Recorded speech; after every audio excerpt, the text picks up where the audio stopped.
Tapi biasanya ini kan film lu tadi kalau gue cari ya, banyak banget ya, udah lebih dari 30 kayaknya. Iya. Milih film lu gimana sih Lin? Dari tawaran yang masuk pasti tawaran kan banyak karena sebanyak-banyak editor lebih banyak filmnya kok tetap. Ini gue mau ambil ini kayak gue enggak dong. Ini gue ambil ini gue enggak kayak itu. Hal yang terpenting. gue lihat mungkin cerita sih ya. Cerita sama tim kerja gitu. Pasti gue baca ceritanya tentang apa nih gitu. Wah seru nih gitu. Oke. Biasanya itu yang gue kejar tuh. Jadi kadang kalau ceritanya ini nih, menarik nih, oke deh. Ini mau. Tim gitu. kerja itu means adalah sutradara gitu. Iya, tim produksi apa ya yang akan bekerja sama dengan kita lah gitu. Iya. Pos produksi juga kan. Iya, apa tim lah, bukan cuman kayak personalnya aja tapi tim gitu. Wah, ini seru karena nih. Karena itu kan tektokan kan. Bener, gitu. semua saling mempengaruhi kan gitu. Nah, itu yang aku lihat sih gitu. Dan emang berdoanya gitu sih. Gue pengen mengerjakan film-film yang memang ceritanya gue suka gitu. Yang emang gue bikin gue happy ngerjainnya.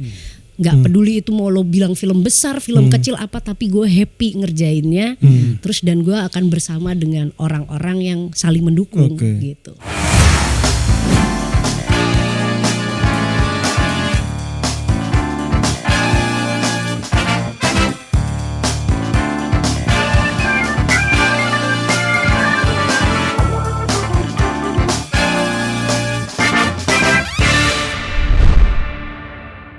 Lin, jadi kan lu kan udah dapat 3 Piala Citra ya, dan juga penghargaan lainnya dari di Festival Film Bandung. 3 Piala Citra, 3 Piala Maya, 1 dia tuh penghargaan dia penerima Piala Maya terbanyak loh. Masa sih? Iya, kalau gua baca. Termasuk ngeri-ngeri sedap satu dari Piala Maya. Sedap. Iya. Katanya lu sebagai editor lu penerima Piala Maya terbanyak. Ya kalau Piala Maya kita sebut ya, Piala Maya tuh 2013 Noah awal semula tuh dokumenter itu.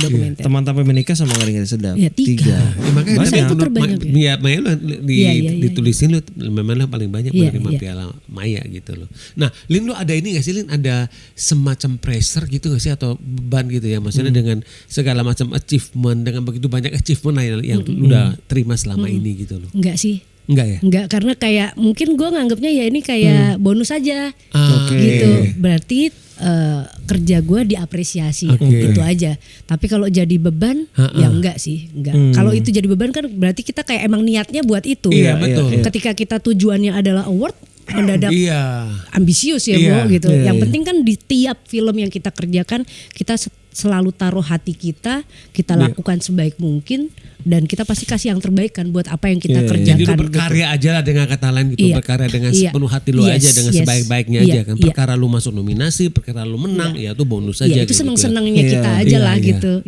Uniknya Mas ya, dia di 3 Piala Citra, 3 Piala Maya dan 1 FFB, 7 film beda semua. Tuh. Lu gak sadar kan? Piala Citra tuh Minggu pagi di Victoria Park, catatan harian si Boy sama Like and Share. Tadi kan Piala Maya Noah. Teman tanpa menikah sama ngeri-ngeri sedap, FFB Ali dan Ratu-Ratu Queens. Beda. 7-7 beda. Emang bisa sama maksudnya? Kalau dari pindah sini biasanya gitu biasanya di sini menang yang ini juga gitu ya. Di Amerika juga gitu kan. Oscar sebelumnya udah ada kisi-kisi. Di Golden Globe. Iya. Itu bagus apa enggak? Gak apa-apa, bagus buat gue mah adil. Adil. Berarti semua karya lu itu memang rata dan bagus kan. Iya. Alhamdulillah. Bagus. Itu kan tadi kita baru menang. Kalau nominasi kan hampir tiap tahun ada. Tiap tahun ada. Hampir. Ini juga FFV lihat aja nanti. Amin. Waktunya buat dandan lah. Iya, buat dandan. Ya kan daripada bluwek mulu di studio. Gue tuh salah satu yang paling takjub sama editor adalah ketika ngedit trailer. Menurut gue tuh seorang editor, gue suruh dibayar berapapun, kayaknya gue gak mikir, gue kayak kuliah berapapun untuk milih scene mana sih yang harus keluar di trailer, apa sih yang harus dilakukan, Lin? Aduh, nanyanya ini kan cuma punya lagi. waktu 2 menit. Kan trailer kan 2 menit, film 2 jam. Sebelum bikin trailer sekarang harus ada teaser dulu kan? Nah benar. Maksudnya kalau teaser kadang sama ada call produser, kita ambil scene ini aja. Itu masih lebih, gue nggak bilang lebih mudah, tapi jauh lebih mudah pasti daripada trailer. Tapi sebenarnya prosesnya yang bener gitu sih. Karena kan sebenarnya trailer, teaser ini produk yang berbeda dari filmnya. Ini bagiannya promo gitu. Dan sebenarnya yang mengerti, dan ini kan bahan jualan ya. Trailer, teaser jadi tuh. Jadi lebih ke call produser kalau. Betul. Jadi sebenarnya yang sebaiknya memberi masukan adalah tim promo atau produser karena dia yang tahu targetnya dan dia mau ngapain nih, strategi promonya seperti apa gitu kan. Apakah emang mau dibikin trailernya ini mewakili ceritanya, maksudnya kayak sinopsis dari ceritanya atau mau dibikin beda sekalian. Kan sebenarnya tujuannya trailer ini mengundang penonton. Betul. Masalah penonton masuk suka atau enggak, yang penting lo udah beli tiket gitu kan. Nah ini sebenarnya memang harusnya call-nya tim promo atau produser gitu. Nah tapi di Indonesia kebiasaannya diserahkan, udah deh ini editornya, lu sekalian trailernya. Padahal bukan bagian pekerjaan editor, bukan bagian dari pekerjaan editor gitu. Misalnya editornya pun yang harus yang diminta untuk membuat trailer, ya sebaiknya tetap ada masukan dari orang-orang yang berkepentingan, nggak semerta-merta ya bikin aja deh. Nah selama ini prakteknya seperti apa itu? Seperti itu, bikin aja deh. Gitu. Bikin aja deh. Dari mulai waktu ngeri-ngeri belum belajar tuh. Iya. Mulai jatuh cinta, publicist sama digital marketing gue harus ikutin. Itu bagus karena banget. menurut gue kita kan kadang udah ngedit udah bias kan. Bias. Dia harus tahu dari kacamata luar. Betul. Apa sih yang pengen ditonton orang? Suka kan kita suka dengar kata-kata, gue udah nonton semua filmnya di trailer, gue nggak perlu nonton film lagi. Asli. Nah, itu berarti agak backfire kalau kayak gitu. Agak bahaya sebenarnya. Iya, dan maksudnya gini, ketika diserahkan ke editornya energinya udah habis ngedit film. Betul. Ya kan? Terus dia sebenarnya jaraknya terlalu deket sama filmnya. Jadi kalau lu nggak kasih dia arahan, dia sebenarnya pusing juga. Ya maksudnya gini, kayak aku tuh termasuk yang sebenarnya nggak mau ngedit trailer untuk filmku sendiri. Gitu misalnya, ya kan Ngeri-Ngeri Sedap bukan gue. Betul. Ya kan? That's why Alin itu ngedit Jatuh Cinta seperti di film-film trailernya doang gitu. Iya. Jadi ketika trailernya doang, ayo gitu. Karena kan gue nggak punya keterikatan sama filmnya. Jadi gue mungkin lebih objektif melihatnya. Di Hollywood juga banyak orang yang ngedit trailer udah pasti berbeda. Dia ada perusahaannya sendiri. Kalau nonton film holiday Kalau nonton film holiday kan dia punya perusahaan trailer sendiri, ada direkturnya, ada editornya, dia ngonsepin gitu. Nah di sini tuh nggak terbiasa itu. Semuanya kayak dipaketin gitu kan. Ya akhirnya jadi bebannya editor, udah gitu nggak ada bantuan dari produser atau tim promonya memberi masukan gitu. Makanya misalnya ada film yang terpaksanya aku harus ngedit trailernya, aku nggak mau mikir, minta brief gitu. Maksudnya sebenarnya bisa gue, tapi kayak nggak mau gue biasain. Gue nggak mau biasain cara yang sebenarnya tidak tepat. Betul. Ya udah, aku ngedit tapi boleh briefnya apa, shot mana yang mau lo masukin, masalah penceritaannya kan nanti bisa gue bantu. Tapi lu mau jualannya shot-shot apa nih? Konfliknya mau apa? Kasih tahu gue dulu, brief gue dulu gitu. Jadi jangan terima aja, tapi sebenarnya gue juga nggak ngerti yang gue buat nih bener apa enggak, bisa jadi bahan jualan lo atau enggak gitu kan. Jadi lu dari film kedua udah mulai belajar ya, sampai terakhir film pertama film kedua tuh gue editor trailer sama film tuh beda. Yang ketiga agak lain nggak, sama-sama Rian. Iya. Kayaknya memang menarik ngelihat dari sini. Gue juga belajar trailer sama teaser itu kan memang dari segi marketing kan sebenarnya. Memang agak menarik kalau yang handle orang lain supaya kacamatanya beda. Betul banget. Dia nonton, ya mungkin kalau kayak pas Jatuh Cinta kan lu nonton film lu lihat kan, angle mana yang bisa gue ambil gitu. Dan it works, dan ini jalan kan. Works, dan maksudnya note dari Ko Ernest tuh seperti yang diposting kan. Tolong buat yang lebih komedi Lin gitu, karena ini udah FGD, lihat trailernya terlalu drama gitu. Jadi kayak filmnya banget, sedangkan filmnya nggak sedrama itu, masih ada serunya, cintanya, lucunya. Nah, tolong buatin yang versi berbeda. Lu kalau ngerjain trailer gitu berapa lama waktunya? Berapa hari sih sebenarnya? Berapa hari aja udah selesai. Paling 3 hari 4 hari. Krusialnya biasanya kan kita cuma punya notes, tolong yang golden scene jangan sampai keluar. Iya, ya kan masalah kayak interpretasi kan. Menurut gue seru nih gitu, tapi ternyata sama sutradara atau director jangan dulu, berarti yang ini aja. Waktu itu ya sempat yang drone itu pernah sempat kita keluarin di awal. Ada di versi awal. Jangan deh, karena ini krusial orang harus nonton.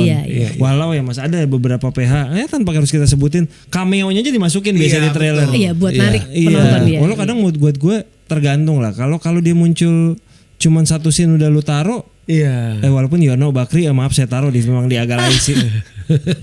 Kadang-kadang udah selesai gitu. Jadi ada aja reviewer yang bilang dia cuma muncul di situ doang gitu. Iya.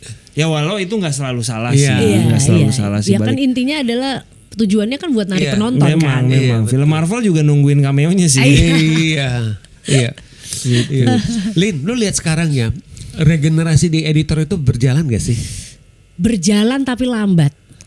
Berjalan tapi lambat. Faktornya apa ya, gue nggak ngerti sih kalau faktornya apa, tapi mungkin edukasi atau bahwa profesi editor ini tidak dipandang sebagai profesi yang seksi di perfilman kan juga itu mungkin bisa jadi.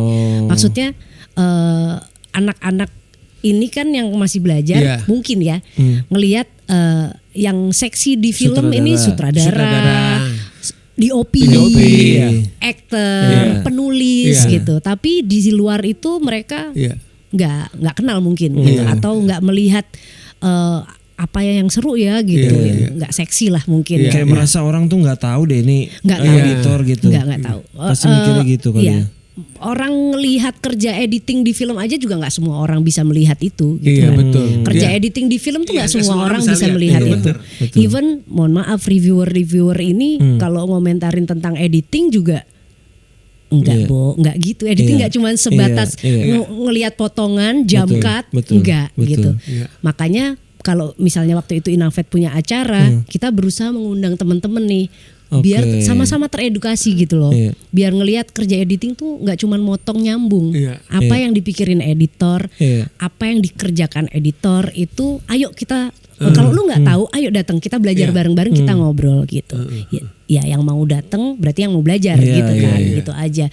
Nah, regenerasi, balik lagi ke regenerasi, kenapa lambat? Aku rasa itu pertama mungkin juga edukasi tentang editing film itu tidak semudah atau tidak selancar ketika kita ngomongin masalah kamera atau sutradara gitu.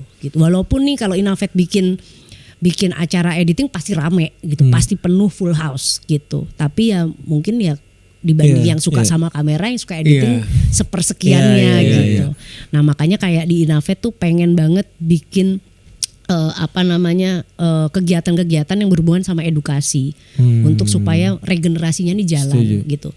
Nah kalau di aku pribadi, kalau ada teman-teman yang magang, kalau ada spotnya pasti aku terima. Selalu kayak gitu ya? Selalu sih, tapi aku selalu minta ke mereka, kalau lu mau magang lu harus ikut utuh satu produksi. Jadi dari awal sampai akhir. Karena kalau lu cuman bilang saya cuma punya waktu magang 1 bulan dari kampus misalnya gitu. Oke nggak apa-apa, tapi lu ikutnya tetap sampai kelar ya. Gitu. Karena sisanya percuma. Sendiri, jangan karena sayang kalau lu cuma sebulan lu nggak dapet apa-apa, lu nggak dapet esensinya gitu. Idealnya berarti berapa bulan tuh? Ya sampai film selesai gitu. Kalau 2 bulan ya 2 bulan, 3 bulan gitu. Gitu sih supaya mereka dapat ilmunya juga utuh gitu ya. Ikut satu produksi aja belum tentu dapat semua kan gitu. Mungkin harus ikut berikutnya. Nah dari yang magang-magang ini kan akhirnya kayak ada seleksi alam mungkin ya. Oh ini gue bisa lihat nih, ini bisa ikut lagi. Naik jadi asisten.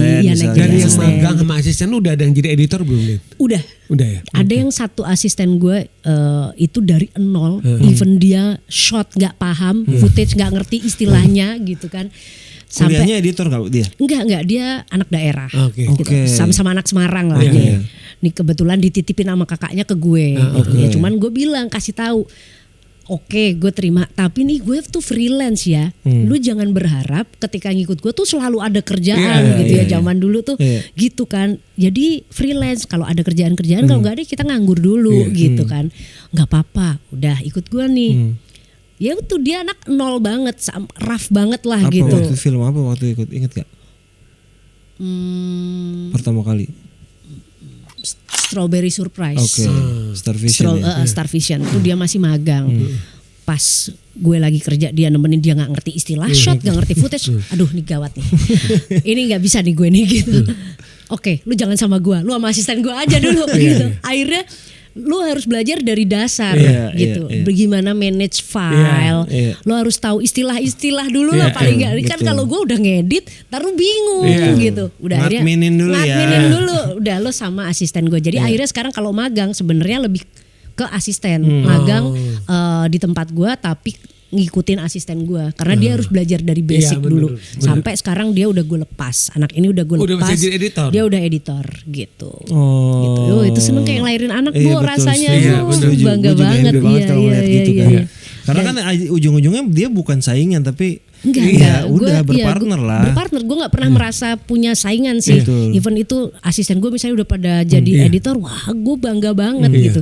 Dan ini tuh partner, kapanpun bisa, kali aja kita bisa collab gitu kan gitu. Jadi lu nggak apa-apa dong kalau tiba-tiba ada asisten lu, Mbak Alin mau izin, aku tuh dapat tawarin ini ngedit boleh? Nggak apa-apa banget gitu. Maksudnya selama lo yakin, lo percaya diri, lo siap.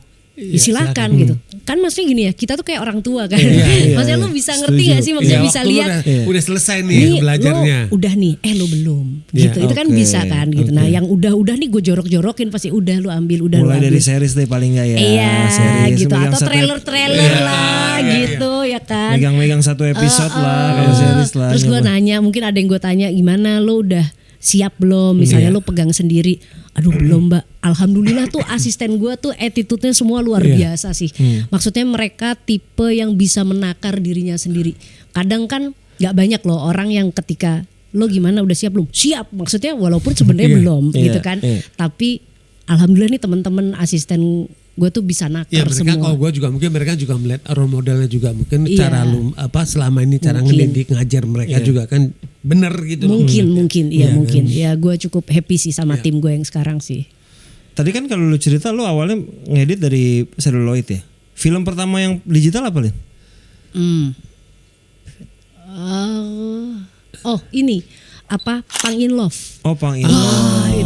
Itu digital awal-awal tuh pakai Pitu. Ocai kan, Vino. Ocai juga ya semua kejadian pertama sama Ocai ya. Iya, gue kayak berapa film awal tuh semua sama Ocai yang kayak gak berani sama maksudnya ya sutradara lain mungkin belum nengok, belum percaya gitu kan. Ya cuman Ocai lah my bestie. gitu. Itu Pang in Love sih itu. Ketika pertama digital malah nggak kaget apa kaget juga tetap? Enggak kaget, tapi kan soalnya walaupun kita Celluloid kan kita ngerjainnya tetap digital sebenarnya. Jadi nggak digitalin dulu ya. Tetap ngedit di komputer juga gitu. Di komputer baru abis itu kita kirim file, mereka baru ngedit di lab itu ngedit negative cutting gitu. Kan kalau di komputer ibaratnya teknologi makin kesini tuh makin maju lah ya. Iya. Biasanya lu mengupdate perkembangan diri, sekarang udah ada apps ini nih, orang udah pakai apps ini, biasanya gimana Lin? Meng-hire asisten-asisten yang lebih muda. Maksudnya, jadi dia ngasih masukan ya? Ngasih masukan, si Mama Gaptek ini butuh selalu dikasih tahu kan. Asisten kita udah pakai CapCut ngeditnya. Iya gitu. Itu gimana caranya gitu kan. Ya maksudnya gue nanya dan kalau sama anak-anak muda ini kan ada aja kan informasinya. Oh gitu, oke ya. Anak-anak sekarang ngedit pakai handphone loh. Tak buat TikTok kan. Iya, anak gue aja udah ngedit. Kadang gue buat materi-materi misalnya present atau apa, butuh ngedit video gitu. Gue nanya ke anak gue, caranya ngedit di Canva gimana? Nah bener, setuju. Gitu, ibu kan bisa ngedit di situ. Itu kayaknya lebih gampang. Gitu ya, maksudnya gue selalu update bersama teman-teman di Navet pastinya kan. Adalah kan nggak semua editor itu kan melek teknologi gitu kan, nggak semuanya melek teknologi. Udah nyamannya pakai itu ya itu aja. Iya, tapi ada juga yang melek teknologi. Nah ini nih yang biasanya paling banyak sharing kan. Kita nungguin dia aja. Terus apa? Ini gimana? Itu gimana? Gitu sama teman-teman asisten yang lebih muda ini juga selalu mengupdate gue. Gitu sih. Terus lo ketemu suami sendiri agak di mana? Mulai personal ya pertanyaannya. Mulai personal dong, karena nanti kita mengarah film suami yang diedit. Selain Sri Mulat. Iya. Ketemu Aga di mana? Ya di kampus. Sesama di kampus aja. Di IKJ. Kalau ngomong balik lagi ke G-Fest, orang yang nawarin gue untuk ngerjain tribute to Teguh Karya itu Aga. Lagi duduk di bata parkir halaman Taman Ismail Marzuki itu. Lagi nongkrong lah sama teman-temannya pulang ini, terus dia lo bisa ngedit kan? Iya. Mau nggak lo ngedit buat ini ada kerjaan nih? Wah boleh. Ya udah malam ini kita ke tempat Mas Teguh Karya. Oke, udah gitu. Agak tuh seangkatan? Enggak, setahun di atas gue. Senior lah ya. Iya. Senior gitu. Ya, tapi kan namanya anak IKJ pasti main apa segala macam gitu. Berarti nggak lama dari situ akhirnya? Lama. Lama. ini jadi pribadi nih ceritanya. Kan ada berhubungan dikit. Iya. Sebenarnya gue nggak satu tongkrongan sama Aga. Nggak satu tongkrongan, kayak mental gitulah. Dan gue kayak sebel banget sama nih orang gitu kan. Makanya jangan sebel-sebel ya sama orang. Ternyata kawin, Bo, gitu. Selain Sri Mulat, film yang dia kerjain sebagai DOP sebelumnya ada gak sih? 22 menit. 22 menit itu. Gimana lo ngedit film suami sendiri, gambar-gambar, komen juga gak sih? Iya, nggak suami juga semua gue komenin sih. Oh iya, oke. Apalagi suami maksudnya. Nah dia nggak tahan, nggak tahan denger bacot gue ya kan. Kan sebenarnya kan kayak komen yang dia nggak terima tuh ada satu scene di 22 menit. Ya kan kalau komen aja ya, nggak ada maksud. Iya. Sebenarnya maksud mencela nggak ada juga ya, komentar aja gitu. Wih gila iklan banget ini gitu. Ada tuh satu scene yang gue komentar tuh gitu. Wih iklan banget, mentang-mentang kalian orang iklan ya, ini iklan banget gambarnya gitu. Aduh dia udah gitu tuh, pressure katanya. Terus aduh oke, harus menjaga mulut gitu. Ya kan aku pikir suami ya mungkin lebih bisa nerima. Lebih bisa nerima, ternyata malah lebih baper ternyata. Baper ternyata gitu. Ya tapi malah ngasih masukan gak sih ke suami? Ngasih masukan, pasti kita saling ngasih masukan. Pasti gitu. Maksudnya ya Aga tuh kan sebenarnya lebih lama di iklan.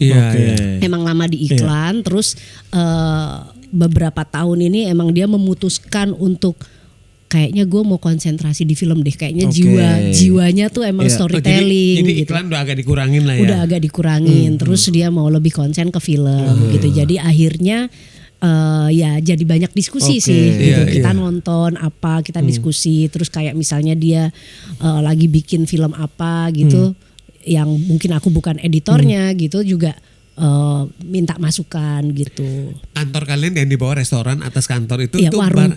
Barengan nggak itu? Enggak itu cuman studio ngedit aja gitu. Agak pegang yang warung karena dia bapak warung, saya yang di atas gitu. Karena emang dia cita-citanya punya warung kopi gitu. Iya. Kayaknya kalau ke situ tuh nyaris tidak pernah tidak ketemu sama sineas siapapun. Pasti ada aja. Pasti ada yang mau pagi siang sore malam pasti ada aja nyangkut gitu. Mungkin kalau subuh banget nggak ada kali. Ada mungkin ya yang nyangkut dari malam. Dari malam ya. Itu udah berapa tahun di warungnya tuh? Jalan 3 tahun 2020 kita mulai. Berarti udah survive tuh. 2020. Tahun keempat berarti ini. Tahun keempat, iya betul. Kalau warung gitu udah ya? tahun keempat tuh udah apalagi aman. melewati pandemi. Makanya udah aman ya, kalau bener-bener. Sebenarnya gitu dengan ya. adanya bisnis F&B kayak gitu. Dengan adanya sineas terbantu banget karena sineas mikir daerah situ kalau nongkrong kemana, tempatnya Alin lah gitu. Iya. Maksudnya tempatnya kan kayak apa namanya nggak rame kan, nggak banyak kendaraan, nggak formal gitu loh. Ya kayak tongkrongan warung kopi aja gitu. Lo bisa ngobrol apa aja, terus ya udah seringnya jadi diskusi kan, ngomongin film atau mungkin teman-teman. Ngomongin orang ya di situ juga ya. Ada lah, itu nggak seru kalau enggak ya. Iya, justru di situ tempatnya. Di situ itu kuncinya gitu.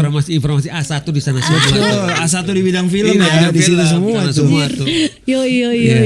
Mungkin selama ini ada yang nongkrong di situ diem-diem cuma pengen dengerin doang. Iya, bener. Kadang-kadang suka gue pas zaman ngedit suka lihat ada anak muda tiba-tiba main gitar di situ. Padahal gue yakin nguping dia kayaknya di situ ya. Dia ngeliat dengar gini nih orang film nih gitu. Iya random banget lah warung aku. Dan kalau balik sedikit ya, tahun 2012 sempat ngedirektorin Sanubari Jakarta tuh film pendek ya. Film pendek.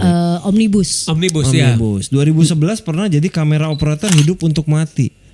Oh itu Mas Tino. Sebenarnya itu cuman bantuin dokumentasi keluarga aja. Ya tetap aja kan tuh bekerja. Iya. Gue cuma penasaran. Nggak merasa bekerja sih itu. Dengan belok pernah sebagai sutradara, pernah sebagai kamera operator, director deh kalau nggak. Pernah keinginan nggak sih belok ke director? Iya. Sempet kepikiran. Karena aku bikin yang kentang gitu kan, kentang. Film itu emang sebenarnya dari kuliah pun gimana gue belajar ngedit adalah dengan mendirect. Karena kan zaman dulu nggak segampang sekarang ya punya tools untuk latihan gitu. Udah gitu dulu kan pakai kaset. Ya pasti kalau mau ngedit minjem ke kampus, minjem player VHS buat kita latihan ngedit. Nah kalau lu editor kan berarti latihannya harus ada bahan kan, harus ada yang diedit, harus ada hasil syuting gitu. Nah kalau lu nggak punya sutradara atau orang yang percaya sama lu, masa lu nunggu sih buat latihan? Ya akhirnya aku suka bikin sendiri aja film. Bikin film sendiri, aku edit sendiri. Atau misalnya bikin video klip lo jadi model, nanti aku edit sendiri gitu loh. Jadi emang mungkin ketertarikan mendirectnya sudah ada gitu. Ada rencana nggak nanti dalam waktu dekat mendirect sih rencana? Dalam waktu dekat belum, atau 5-10 tahun ke depan deh. Mungkin ya kita amin aja. Pengen ngerasain ya. Pengen ngerasain, tapi terus kalau ngelihat orang-orang syuting layar lebar tuh, aduh gue sanggup gak ya gitu. Soalnya yang pas ngedirect film pendek ini aja itu nggak betah gitu, karena kayak syuting mungkin karena lagi hamil besar juga ya pas mendirect. Syuting jam 2 siang aku minta pulang ke Astradaku. Terus yang boleh udahan nggak? Boleh udahan nggak? Aku nggak betah ini. Bosok di situ mulu. Ya kan lu yang bikin cerita sendiri, lu yang bikin setnya sendiri. Aku bosan. Terus tahan ya, sabar ya Alin, sabar. Dikit lagi. Ya udah, tapi sampai pagi itu syutingnya. Berapa hari waktu itu syuting? Sehari doang. Ya budgetnya kan budget sendiri. Sehari aja udah bosen ya. Bosen banget. Apalagi 15-20 hari. Mungkin karena kita di sini udah jadi kan filmnya gitu. Itu tuh tahu nanti udah ngeditnya gini. Yang edit lu juga? No, Agung Sentausa. Aku yang ngedit. Karena kayak gue nggak mau ngedit film gue sendiri. Itu kayak tukeran ya kalian berdua. Bener. Kayak butuh pandangan dari orang lain gitu. Gue merasa nggak mau terlalu personal gitu, jadi gue butuh masukan dari orang lain gitu. Gitu. Kalau ngomong Sri Mulat ya, nih nyelip dikit ya, itu kan selain Sri Mulat kan ada beberapa proyek yang tandem, itu kan tandem sama Mas Wawan. Aku miss tandem ya. Kalau tandem gimana sih bagi-bagi tugas? Wah enak banget sih ternyata. Apakah setengah-setengah ya kita bagi? Iya, teknisnya gitu. Tapi kita tetap melakukan diskusi secara proper. Kayak kita nonton assembling bareng, kita pecahkan masalah bareng gitu. Oke, kita lihat kekurangannya di mana, kelebihannya di mana, kita bisa apain. Itu bareng-bareng kita diskusiin. Terus kalau waktu yang Sri Mulat ini, karena waktunya cukup, jadi waktu bermainnya juga lebih panjang. Itu enak banget. Jadi kita tiap seminggu sekali kita ketemu. Itu tapi masih yang edit asisten nih. Nah jadi kita memilih asisten pun yang dia paham bahasa kita masing-masing. Kan kita suka bahasanya aneh-aneh kan. Maksudnya kayak punya istilah-istilah sendiri lah yang ya kita doang yang tahu gitu. Nah kebetulan ada satu asisten yang tadi aku omongin itu yang sekarang udah aku lepas. Dia pernah ngasistenin aku dan pernah ngasistenin Wawan gitu. Jadi dia paham banget. Jadi kita selalu bikin strukturnya dulu. Dia edit, kita lihat nggak dapet sampai ke titik yang kita berdua mau. Gitu. Nah, gampangnya kepengenannya itu kenapa dalam satu film itu harus ada 2 editor?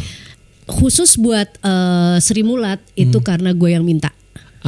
Aku minta karena aku ngefans banget sama Sri Mulat. Kenapa kamu harus minta ada satu lagi editor? Editornya sebenarnya Wawan. Oh gitu. Editornya sebenarnya Wawan. Terus aku dengar kan mau di Sri Mulat. Gue ikutan dong gitu. Oh gitu. Iya. Gue boleh gak ikutan? Hah? Iya boleh dong, gue ikutan. Gue ngefans banget ini sama Sri Mulat, please. Apalah jadi apalah. Pokoknya ada nama gue di situ. Gitu.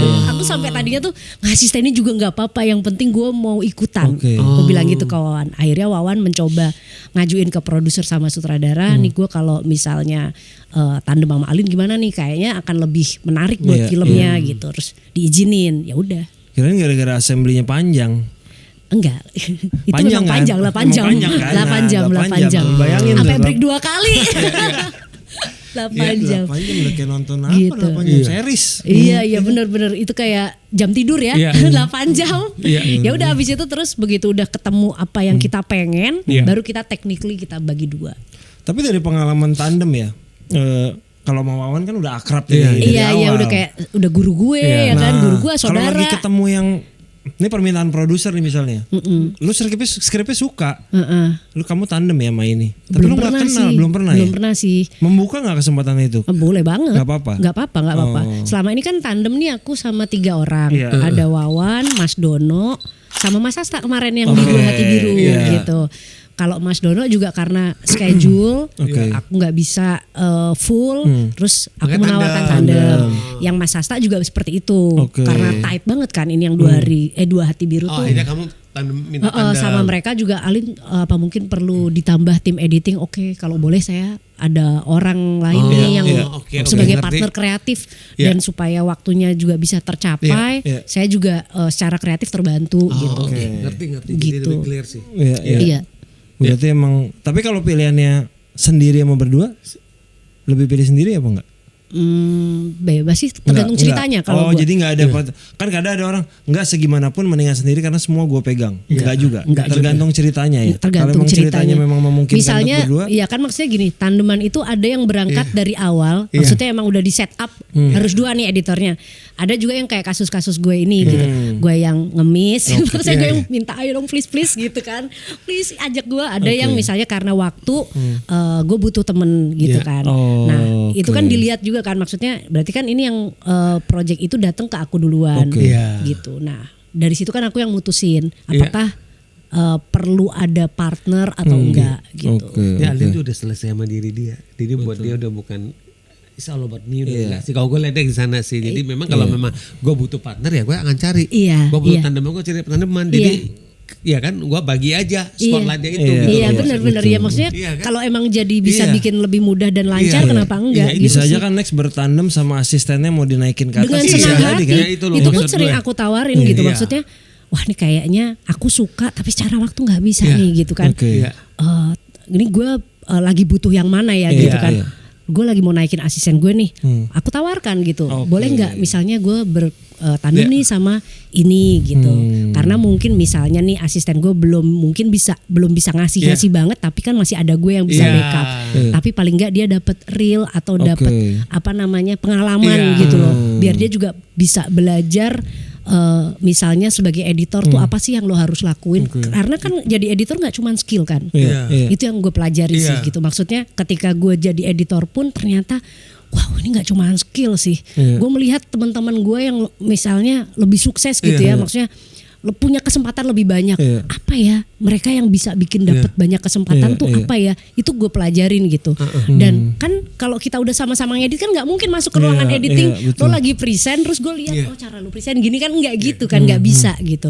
Nah tapi kalau misalnya kita punya kesempatan membuka itu buat teman-teman yang mau naik untuk melihat cara kerja kita, cara kita berhadapan dengan partner kerja yang lain, itu kan pasti wah itu privilege banget sih gitu kan. Maksudnya teman-teman ini bisa, misalnya asisten yang mau gue naikin gitu, dia bisa lihat gimana gue menjawab sutradara, menjawab produser, bagaimana cara mengutarakan pendapat gitu kan.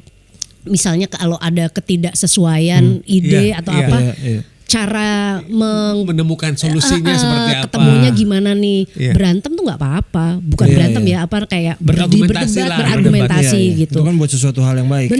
Benar. Gimana lo menerima masukan orang, nggak baperan gitu, maksudnya ngapain gitu baperan, toh kita semuanya buat cerita ini gitu. Ya sebel adalah wajar, namanya juga manusia ya, tapi abis itu kan lo gimana nge-convert cepet gitu, karena kalau enggak ya ini nggak jalan nih. Betul. Jadi kalau buat anak-anak yang mungkin masih baru mau kuliah, pengen jadi editor, menurut lu apa yang harus dilakuin pertama kali? Tips apa? Atau mungkin misalnya udah salah jurusan deh, tapi dia melihat kayaknya editor tuh sebuah pekerjaan yang baik. Apakah dia cukup dengan menonton film dan belajar ngedit sendiri? Bisa. Maksudnya kalau sebaiknya memang sekolah, ya kan. Sebaiknya memang lo emang belajar sesuai bidang yang lo minati. Tapi kalau misalnya kayak lo bilang salah jurusan tapi gue pengen nyoba nih jadi editor, lakuin aja. Banyak kok sekarang, maksudnya kayak pelatihan atau misalnya kalau misalnya lihat Inafet punya banyak acara, lo datang aja, lo tanya aja. Atau ini yang selalu aku kasih tahu ke teman-teman, aku sempat ngajar di sebuah kampus, gue selalu bilang kalau lo emang pengen belajar lebih sama orang, magang, DM aja. Jangan malu-malu. Masalah dibalas atau enggak ya lo ikhlas lah gitu. Ya dibalas syukur, nggak dibalas juga. Syukur-syukur satu. Iya. Akhirnya beberapa murid gue, kita ngelakuin lo yang Mbak Alin saranin dan it works. Ada yang udah di sini kan, di Imaginary ada 2 orang gitu. Betul. Itu Maksudnya gue bilang udah nggak usah malu, ngapain malu, lu nggak kenal juga. Betul. Gitu.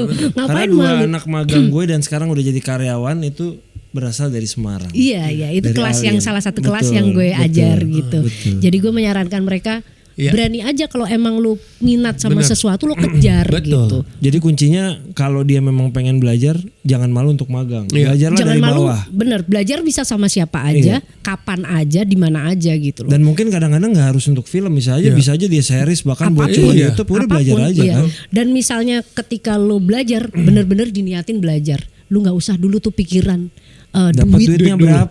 Itu akan datang dengan sendiri kok. Asli bener. Duit tuh ngikutin gitu. Iya. Anak sekarang tuh maksudnya ya even ini yang aku omongin ke anakku juga ya gitu. Maksudnya ketika lu punya sesuatu, pengen punya skill sesuatu, lu fokus, konsisten di apa yang lu mau, apa yang lu suka. Gue yakin konsistensi tuh ada hasilnya pasti. Setuju. Gitu. Jadi terus aja lakuin aja, misalnya mau ngedit tuh kan butuh latihan. Ya edit aja apa aja. Maksudnya kayak misalnya tadi gue latihan di awal karena gue butuh bahan ngedit ya gue syuting sendiri. Gue nyuruh temen gue jadi pemain apa, gue shoot sendiri gitu kan. Terus gue edit. Gue tunjukin ke orang gimana menurut kalian gitu. Wah nih kurang ini, oke bikin lagi. Apalagi sekarang gitu kan. Genzi itu editan yang di handphone aja pada keren-keren. Iya gampang banget kan. Sekarang tuh akses tuh terbuka luas lah gitu. Jadi manfaatin itu sih, teknologi itu udah wah gila, bisa diakses sama siapa aja dan murah gitu. Jadi manfaatin itu. Langganannya bisa per bulan lagi sekarang kan. Yang terakhir dari kita, apa keinginan lu yang belum tercapai sebagai editor? Apakah genre khusus atau mengedit? Nggak tahu apa ya sebagai editor ya. Iya. Horor lu ngambil nggak sih? Gue takut. Belum pernah ya? Pernah sekali, tapi gue jelek banget itu ngeditnya. Kayaknya bukan gue yang ngedit, tuh Pak Parwes yang ngedit, gue operator. Gue mungkin pengen nyoba genre yang baru ya gitu. Mungkin ya pengen nyoba karena horor, thriller itu sama genre yang aku jarang banget. Thriller sama sekali belum pernah. Thriller malah belum pernah. Belum pernah sama sekali. Horor pernah sekali tapi ku merasa gagal ya kan. Gitu. Terus ya pengen nyoba, pengen belajar gitu. Jadi tapi beberapa tawaran misalnya horor sampai saat ini sih masih yang boleh nanti aja nggak, boleh nggak, karena kayak belum siap. Terus kemarin sempet ngobrol-ngobrol sama Wawan lah ya. Wawan tuh buat gue ya guru lah, sama temen diskusi gitu. Dan dia tuh kan kalau ngedit horor, thriller tuh luar biasa sih menurut gue. Gue bilang kalau misalnya gue ngedit horor, ntar gue nanya-nanya lu boleh gak? Ya lu sikat aja, lu bisa lu kan penakut. Dia bilang gitu, pasti bisa lah gitu. Kayaknya nggak gitu sih, tapi gue pengen nyoba sih gitu. Itu mungkin ya. Kalau sebagai editor tuh genre yang emang belum pernah gue coba sih itu. Lebih luas. Iya, men-challenge sendiri sih. Karena gimana pun juga kan kalau seniman tuh kan harus resah ya. Kalau lu terlalu nyaman sama ini lo juga lu nggak kemana-mana gitu. Kayak ya udah, yuk kita challenge aja nih apa yang belum. Masalah gagal kan hal lain ya. Setuju. Yang penting coba lagi gitu. Amin, semoga dilancarkan. Amin, thank you. Terima kasih Alin sudah hadir di sini, sudah cerita-cerita. Thank you. Banyak yang baru kita dengar hari ini kan? Banget. Terima kasih ilmunya. Terima Buat kasih yang juga. Terima kasih. Semoga apa yang di-share Alin bisa diterima oleh teman-teman semua. Banyak banget tuh tadi ilmunya. Nggak perlu ikut kuliah dulu. Ntar aja kuliahnya habis dari sini. Nonton dulu. Ini 1 SKS nih. 2 malah. Terima kasih, lancar-lancar untuk proyek-proyek kedepannya. Semoga kita bisa berkolaborasi. Ditunggu. Amin. Terima kasih buat teman-teman yang udah nonton di episode ke-150. Terima kasih buat seluruh kru yang bertugas. Kita ketemu lagi di episode ke-151. Terima kasih. Thank you.